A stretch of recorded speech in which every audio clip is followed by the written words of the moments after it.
Hello there, you beautiful boys, handsome girls. What is up? My name is Buck Steve. Today, you guys are joining me as we play For Against Darkness, which is a solitaire dungeon delving pen and paper game.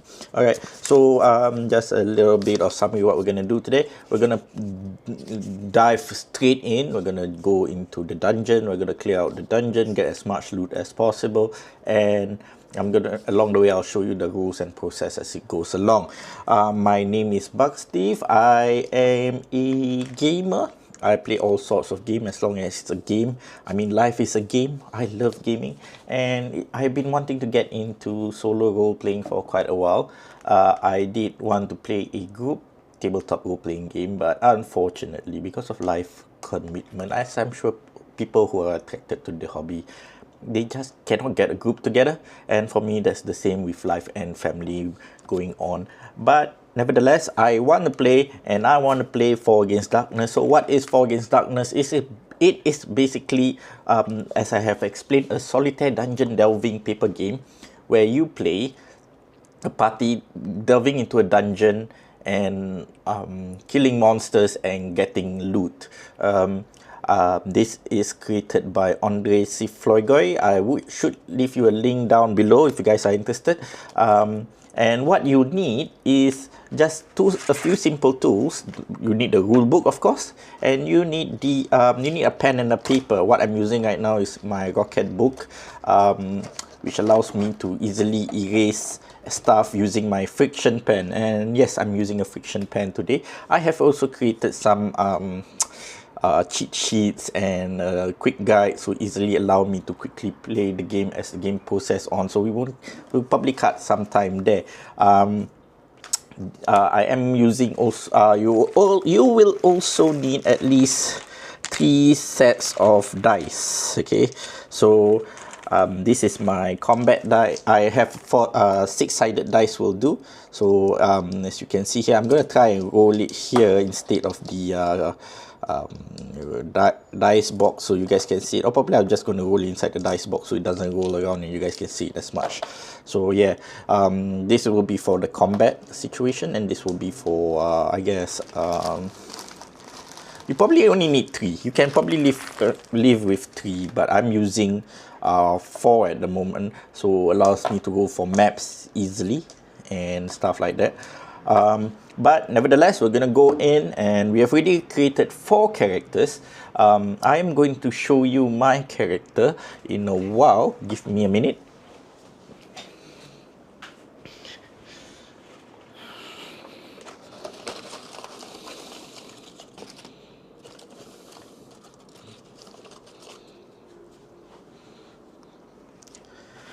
Okay.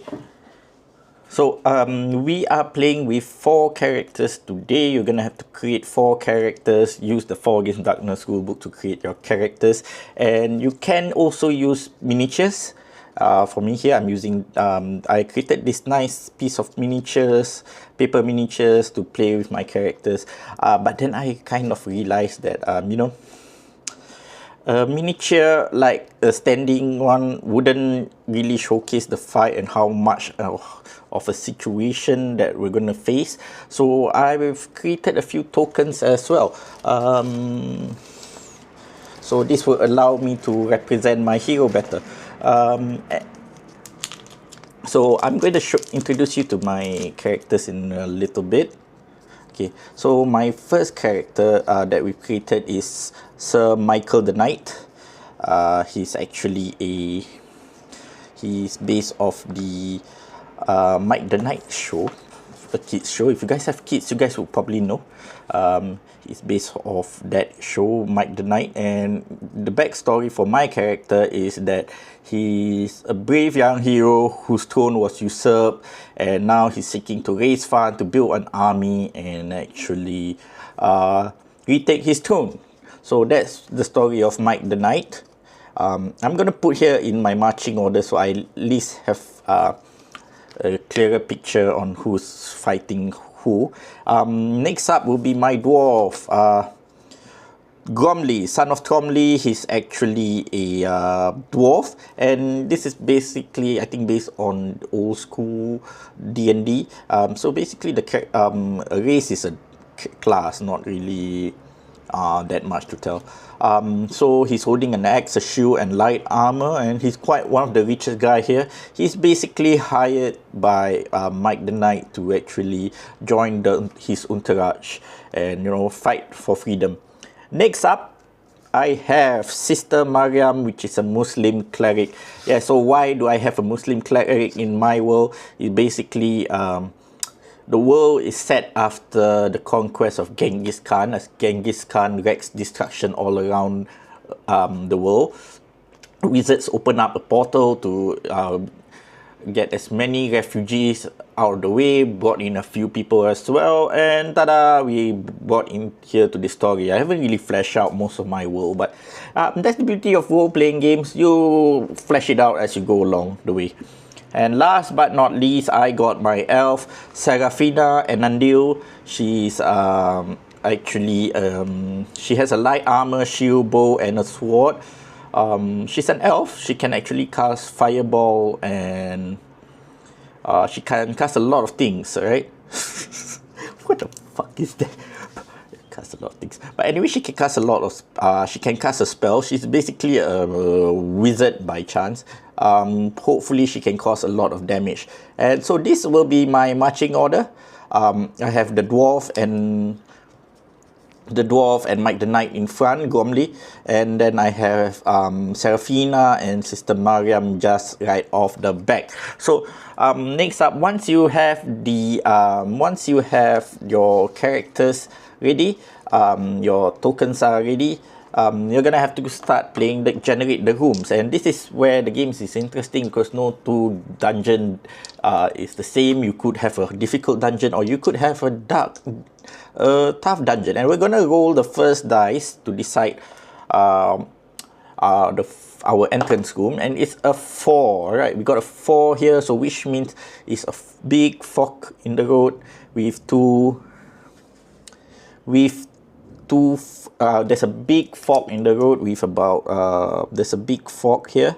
So what you do, you once you get the corresponding number to the rooms, you just create the room on graph paper. Usually graph paper works better. Yeah, let me see here. So two-sided tree.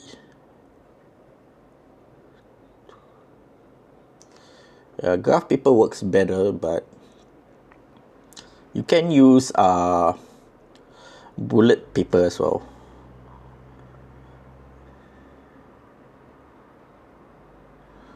I kind of get it wrong, but it's fine. It's fine here. There's no issue about that. My part, I'm going to track the party using a small token as well, so we can easily represent the party moving in this easily move around the direction of the room. We're gonna use a no, sorry.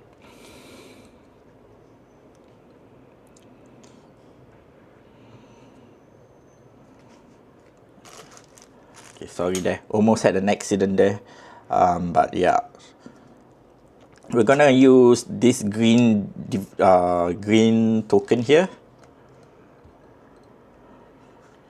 We're going to use the green token to actually represent where our party is moving. I am probably going to move around the pieces here, so to visualize better. Alright, should be fine here. Alright, I think this should be fine. Okay, so our party is going to go to the right. So the whole party marches along, and now we generate the next room, which is, we're going to use these 2 dice here because it's easy for me to read. The first dice will be 2, and I know it was a 2. Okay, sorry again. Roll it again, sorry. 5, 3.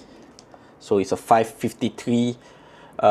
Corresponding to the map is a fork in the road. Okay, great. So there's a small fork here. Roughly about 3. It's a corridor, basically. 3, 1, 2,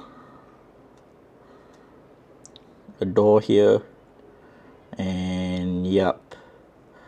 So our party has moved forward. There's a fork in the road, and now we're gonna have to roll what happened inside the dungeon. What can we find inside the dungeon? So we're gonna roll our dice to see what is inside the dungeon. I got a 4 and a 3, so that would be 8, and we're gonna face up against minions. All right, and what minions will we will be facing today? So already we get ourselves into a fight. It's a tight corridor, so it'll be they're marching side by side. There will be 2 of them, and the minions themselves, because it's a tight corridor, so the minions will be facing up against 2 by 2 as well. Like basically can only attack the first 2 characters. And what minion will be facing? Let me see.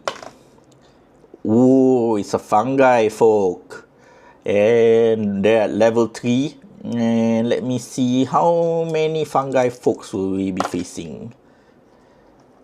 7. All right, there is 7 fungi folks in this area.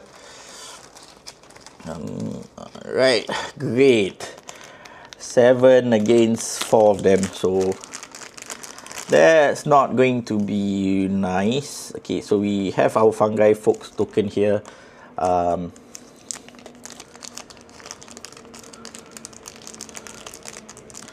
So again, it will be 2 by 2 as well. So our fungi folks here is about 2, 4, 6, and 7. So they have about there's 7 of them, all march in rows and trying to stop our brave adventurers from going in. So what shall we do? Of course, I'm gonna go and get Serafina to attack with her bow first. Alright, so she adds her levels to her attack as well, so it's a 1. Using her bow is also, I think it's a +1 if I'm correct. Let me check the rule books again. Alright, let me check the rule book again. Yeah, sorry, it's like my first time playing. I'm not very familiar with the rules, but yeah, I want to really learn. And let me see. For the bow,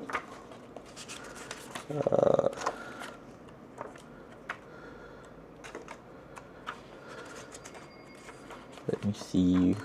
How does the bow attack first? If you use the bow, a single attack before the monster can before the monsters can act, even when the monster act before the party. So then the bow may no longer be used by the monsters, as the monsters and the characters are assumed to be in close combat. So okay, so I kind of like, I know that this rule I know this rule kind of makes sense if you're in like in a big room, but I kind of like prefer that she use the bow so she can also contribute to the attack, rather than just 4 of them. So they're at level 3, so I need to go 3 or higher. I'm so sorry about that. Is the bow +1 or no? No, the bow is not +1. Alright, so this allows her to attack from the back. By right, you only the first 2 people can attack, but it doesn't make sense usually if the person has a bow. But of course, she will dispense with the arrow, of course. And she can only hit I assume would be a single target. So she fires the first shot. So she needs to roll something more than 3. And she rolls a 1 +1 to she probably like shot her arrow. 1 is usually a catastrophic miss. So yep, she missed. The elf missed the shot. Great. So the monsters don't roll any dice. Will only be your character. So since we already started attacking first, now it's the knight's turn. He rolls the dice to see if he can get more than 3. Again, the fuckers miss. Again, it's a +1. So Mike the Knight just missed his shot there. Things are not looking good at all. And now the dwarf goes next. He has a +1 as well. Can he roll a 3 or more? What's wrong with this dice? They all kind of miss. Things are not looking good. And because Sister Mariam can't attack, now will be the first two, only the first two fungi folks gets to attack first. So now the, actually, if I remember correctly, let me see.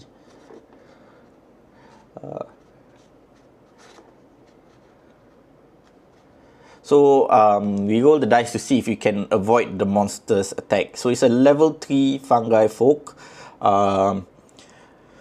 Let's see if Michael can dodge the first attack. He rolls a 2 plus 2, which is a 4, kind of like he managed to glance it off his shield as well.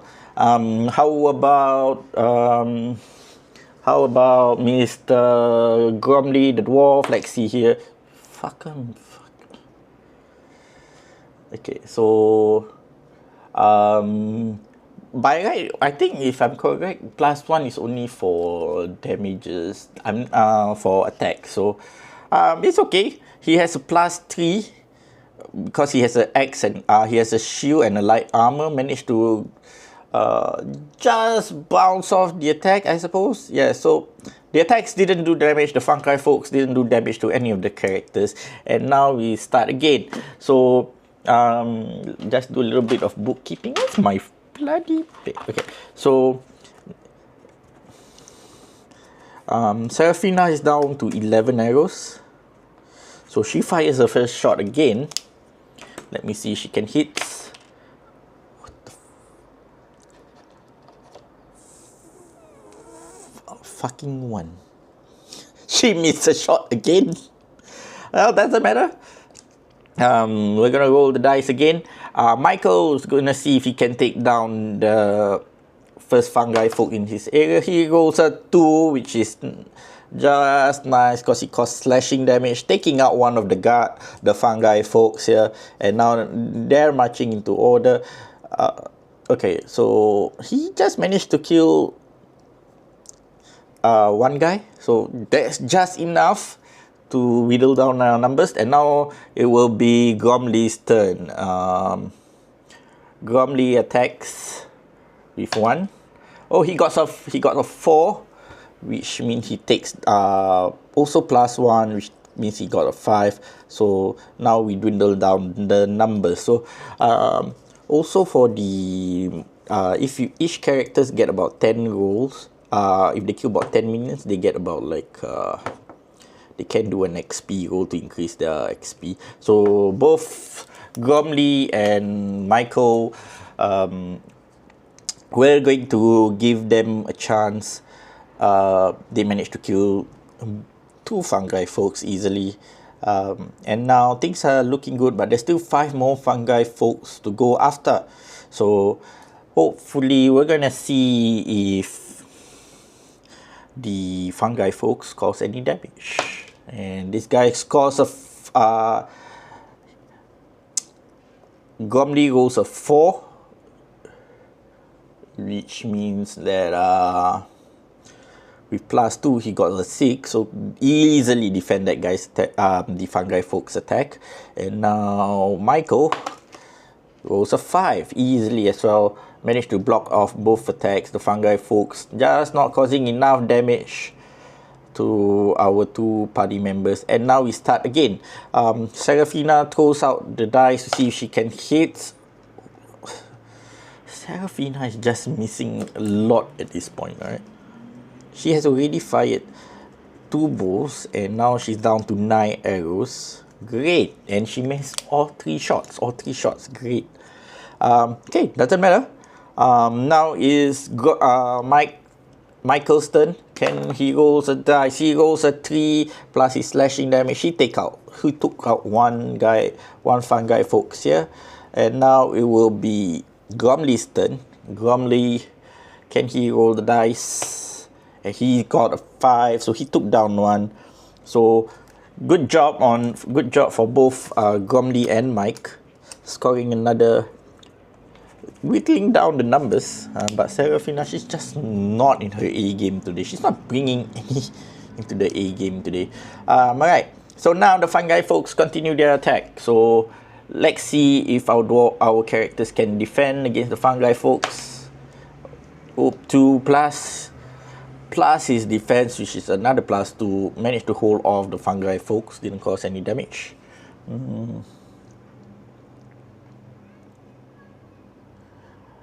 Okay, as well as Mike, let's see if he can defend. He goes a 3, which definitely saves him because now it will be a +5. Both of them again didn't take damage from the fungi folks. And at this stage, Seraphina just decide, like, how many +1 can she really hit, right? So she rolls another die, see if she can make an attack. Oh, she rolls a 6. That's good shot here.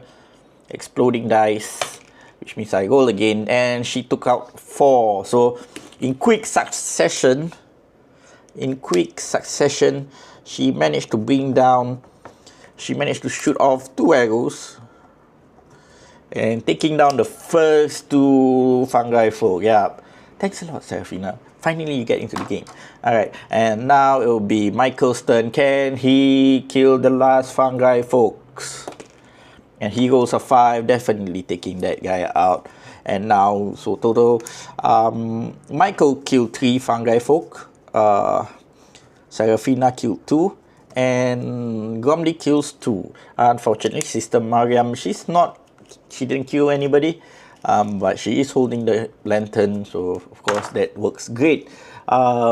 So now we go for treasures. Let me see, the treasure table. Is our treasure table here?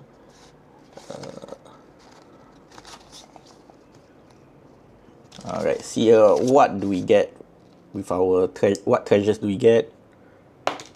We got a 2, which is about 2d6 gold pieces, and we roll 6. Got a 6 piece of gold.